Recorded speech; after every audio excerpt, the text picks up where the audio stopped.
history. There was a lady called Brooksley Born. She was the head of the Commodity Futures Trading Commission under Clinton. And she said, look, we have these derivatives. Why don't we at least make them reportable so we know how many there are and where they are? And she writes in a biographical account, she said, I picked up the phone and Larry Summers was screaming at me that I was interfering with the wonderful inventiveness and ingenuity of Wall Street and their ability to come up with new financial products, such as these derivatives. Brooksley Born was the chair of the Commodities Future Trading Commission, CFTC, which regulates many financial derivatives. And she said there's a grave danger out there in the form of these credit default swaps. And credit default swaps are an exotic financial derivative, or moderately exotic financial derivative, were sold on a bright, shining lie that they were supposed to make markets more efficient. In fact, they allow utterly insane gambles, and they're really great devices for accounting fraud as well. She actually says, I'm thinking of adopting this regulation. The Clinton administration goes berserk, and in particular Larry Summers, but also Rubin. Now behind Larry Summers, there's another layer. Bob Rubin of Goldman Sachs, the Clinton administration, and Citibank. And he also thought that derivatives were a wonderful thing for the U.S. economy, and he made sure that they were never regulated. We can't forget Alan Greenspan over at the Federal Reserve. Now, you look at Summers, he is sitting in the White House today, making policy for Obama. Summers tells Obama what to do. Summers tells Geithner what to do. He's also got some of his hatchet people in the administration. Mary Shapiro runs the Securities and Exchange Commission. She refuses to ban naked short selling and other market manipulations. You've also got another guy called Gensler over at the Commodity Futures Trading Commission today. He is an acolyte and a supporter of the derivatives bubble. We made the new CFTC chair a guy who had helped to kill Brooksley Born's reform initiatives. And we just did this under the Obama administration. This was a pre-registered, pre-organized, predetermined event. Anybody who knows that if you allow the banks to become unregulated financial institutes with tsunami-like, weapons of mass destruction-like financial instruments like derivatives, to allow that to run up to levels that are 50, 100, 200 times the gross domestic product with no value. They know that they are taking the profits on going up, but they also know that the end result is the destruction and gutting of this economy. The scam is simple. The insiders buy hard assets and political influence as the fiat bubbles expand.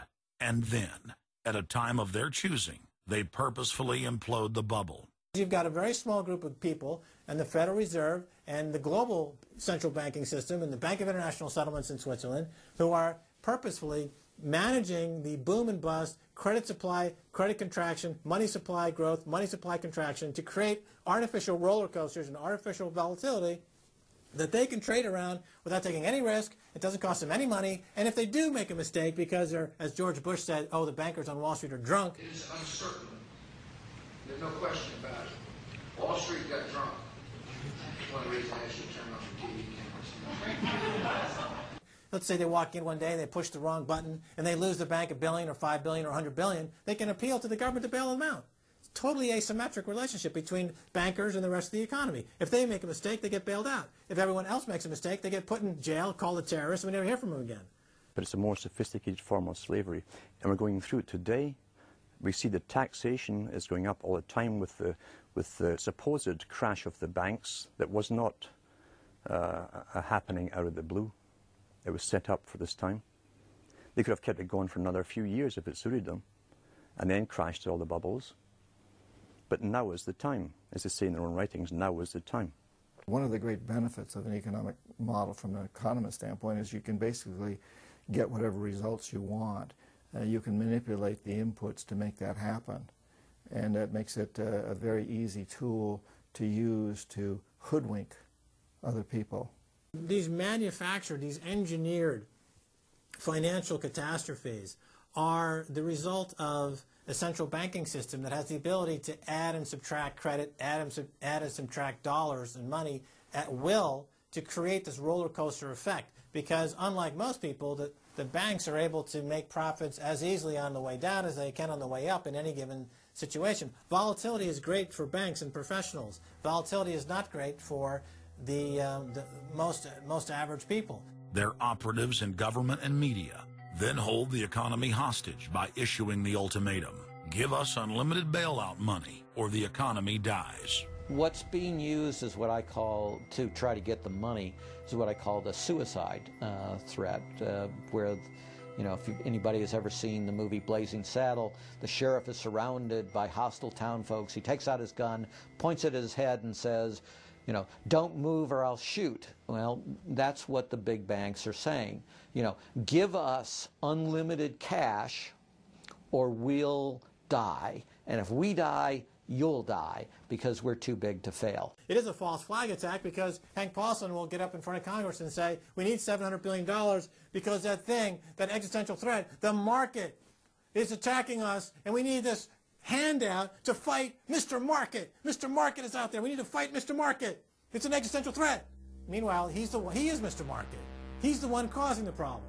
We had Paulson, a representative of Goldman Sachs who happened to be running the U.S. Treasury, came forward with a hysterical briefing for the Congress saying, we, the Wall Street bankers, demand $700 billion in bailouts. So they say, yes, we'll give you all the money you need.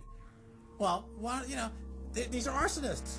Paulson, Tim Geithner, Bernanke, they're arsonists. They're asking for more matches. And the Congress is saying, who do we make the check out to? Who do we send these matches to? Who do we send the matches to? Is a ton of matches enough? Can we send you some gasoline to go with those matches? They're like, yes, please. Don't change our management.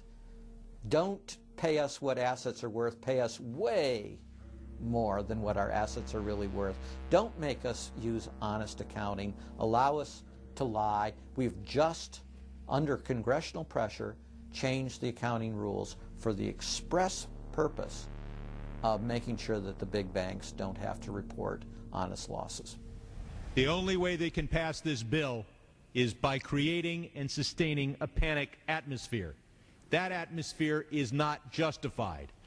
Many of us were told in private conversations that if we voted against this bill on Monday, that the sky would fall, the market would drop 2,000 or 3,000 points the first day, another couple thousand the second day, and a few members were even told that there would be martial law in America if we voted no.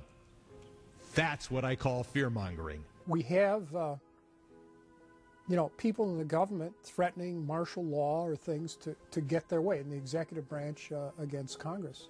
You know, if you put all these signs together, it doesn't look good at all. To the extent we are a democracy, we're sort of a hairbreadth away from a police state. Congress aided the bankers in carrying out the biggest heist in history with the so-called banker bailout of 2008.